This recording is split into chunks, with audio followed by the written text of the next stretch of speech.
Hi guys, welcome back to the channel. I'm here today to share that I made a mistake.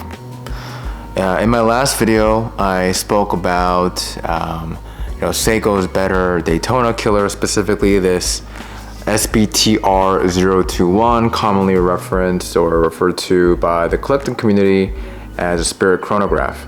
It's a beautiful watch. I think it's really striking with the gloss finish to the bezel. I spoke about how the dimension set in its entirety compared to the Seiko speed timer that I recently moved on from. Side note, first ever watch that I've moved on from since truly collecting, so bit of a milestone, I suppose.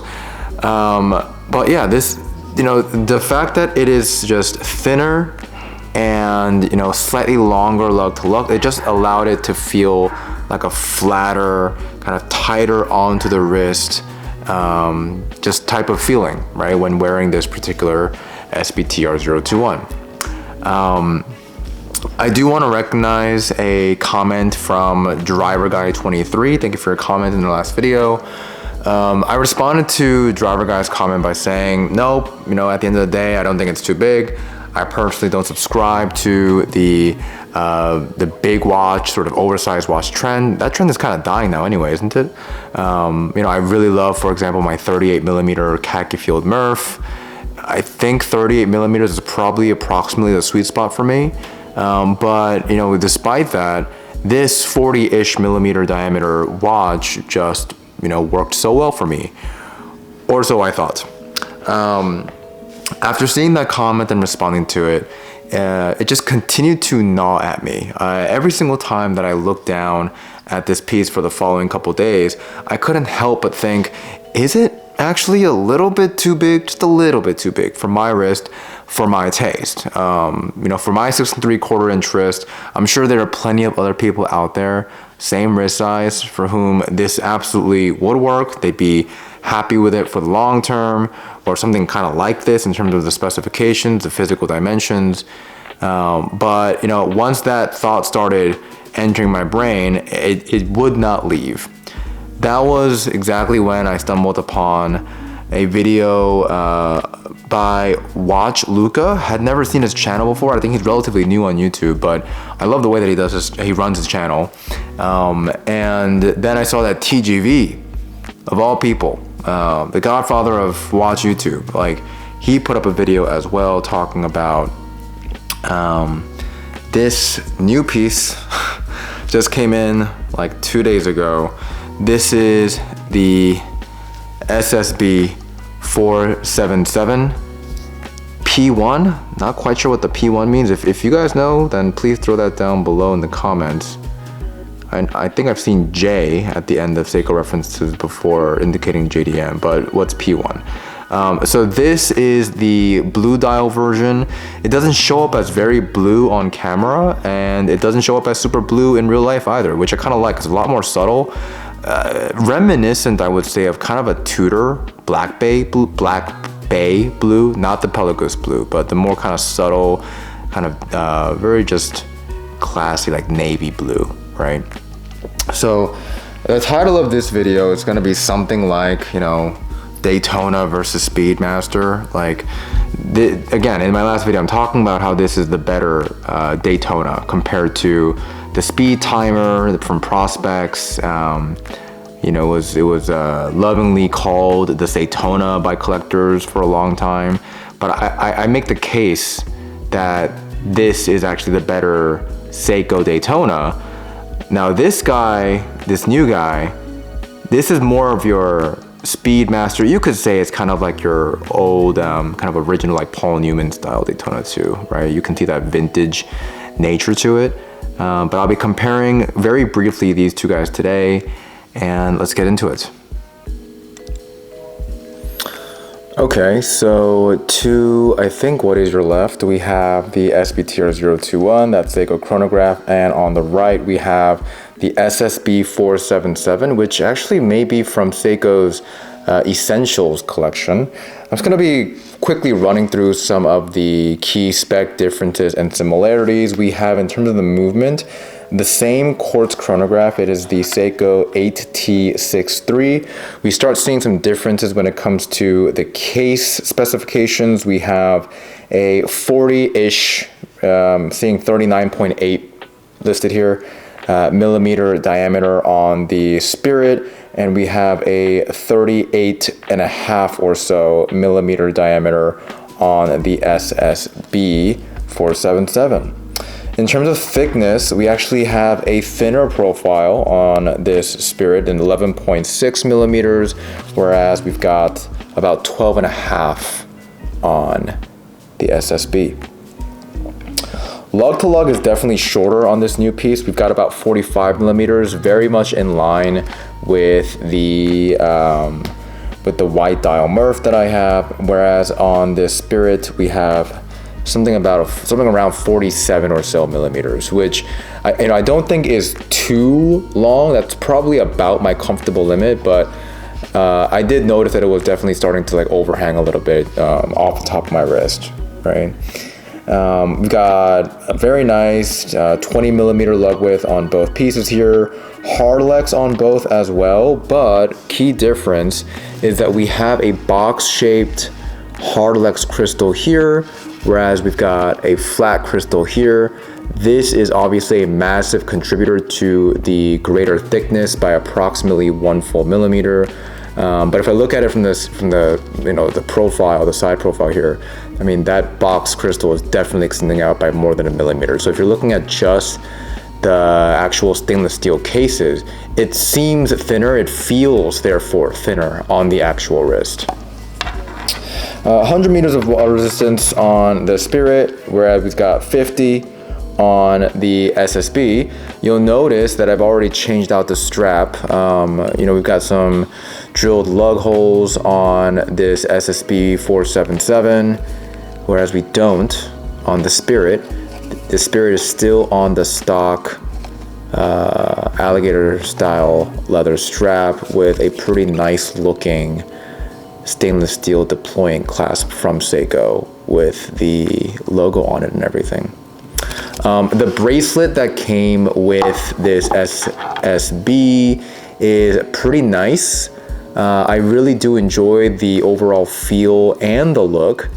It's got some solid end links. Like it feels like a pretty solid bracelet overall. My main gripe with it is the fact that it has a stamped clasp, and I know that I mentioned like not too long ago about my Dress KX that hey, there's some kind of charisma or character to objective flaws like that. I do stand behind that, but for a piece like this one that I just picked up that I'm really excited about, I don't know. I'm not feeling that clasp right now. I know that in theory I could get just the clasp replaced, so maybe I'll look into that in the future. But I've also just been a bit more of a straps guy recently. Like I think 6 or 7 out of my 8 pieces in the core collection are currently on straps. Only exceptions, it's 2 exceptions, the Laurier and the Tissot PRX, because that PRX is always going to live on a bracelet. But in any case, this is just a beautiful piece. Let's talk a little bit about sort of the design differences.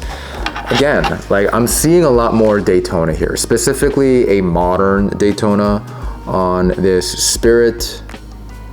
Can we potentially get it into focus? That might be a good thing. Yeah. And I apologize for that red light, guys. It's just from the camera. Maybe if I can just hold it right there.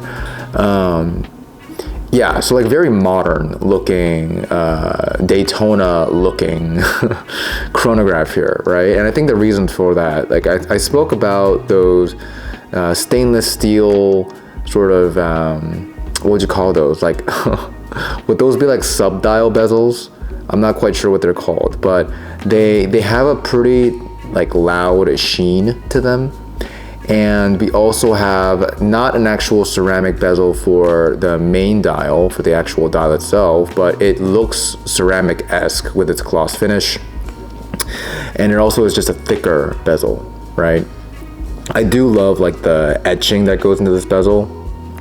Gives it a bit more of a 3D effect.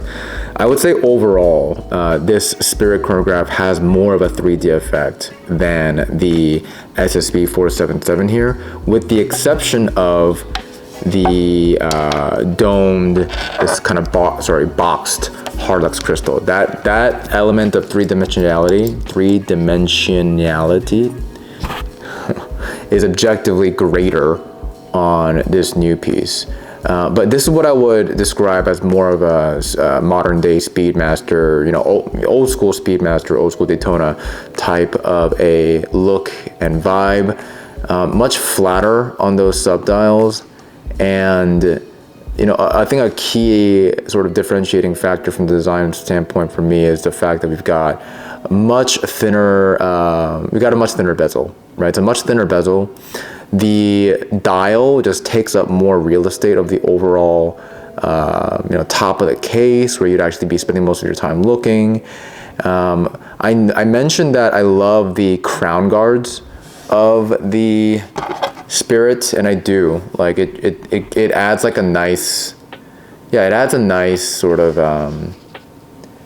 kind of upscale element to it, if you will. But, you know, wearing this for a little bit, I realized for a piece like this, for like a Seiko chronograph, that's not really what I personally want. I would rather have something that's a bit more vintage, heritage inspired. And I think this does a job really well. Because they both have the same AT63 movement, the feels on the pushers, they seem to be pretty similar to me. I like the tactile feel of these megaquartz movements as I've transitioned into them versus the solar chronograph movements of the speed timer. I think it was a V192 movement on those.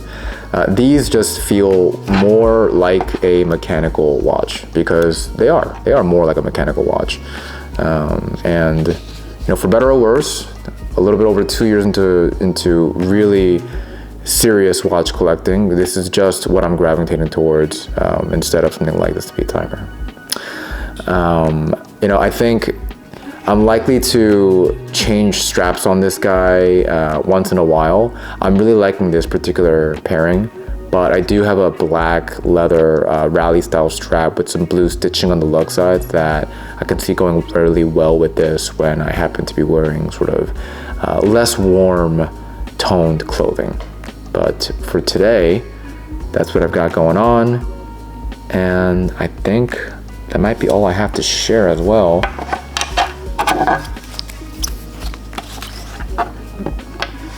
Yeah.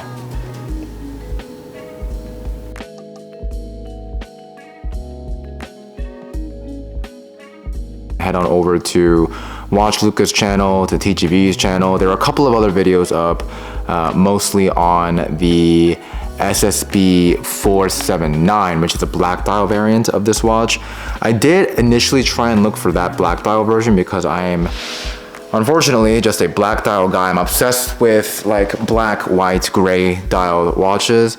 But A, they were much more difficult to find, and B, the examples that I could find were significantly more expensive. This is supposed to retail in the US, I think for like $250 to $300. But I was seeing those black dial 479s go for like $400 to $500, right? This is a relatively new piece, came out at the end of 2025. Here we are near the end of January 2026. But those black dial examples have been just flying off the shelves. This blue dial, I just saw it as a good opportunity to get into just getting a little bit further away from being so anchored to black, white, and gray. And because it is like pretty subtle, again, I think it works really well, and I'm excited to incorporate this into my rotation. I think up until a couple months ago, I would have said that I was like very much a dive watch guy, and I still love dive watches. But these chronographs, man, these complications, like having a little bit more on the dial while still keeping it clean overall, there's something about it. It's really just scratching an itch for me. So, yeah. I mean, we'll keep going. You know, we take this hobby day by day. I don't know where I'll end up a year from now, 5 years from now, you know, 10 years from now with this hobby. But I'm just enjoying it, being in the present, and sharing my journey with you guys. Guys, let me know your thoughts down below. Do you think, have you ever made a mistake like that, right? Like kind of getting a watch that was too big, maybe too small even, especially with the trend going back to what was sort of the original styling ethos of men's wristwatches, just a little bit back to the smaller stuff. I will in fact be moving on from that Spirit chronograph, just to share. My second watch that I'm moving on from in the collection in the span of like a couple weeks literally. But thank you again for driver guy for watching this. Thank you to your comment. It did make me go into a bit of introspection there, so I appreciate that.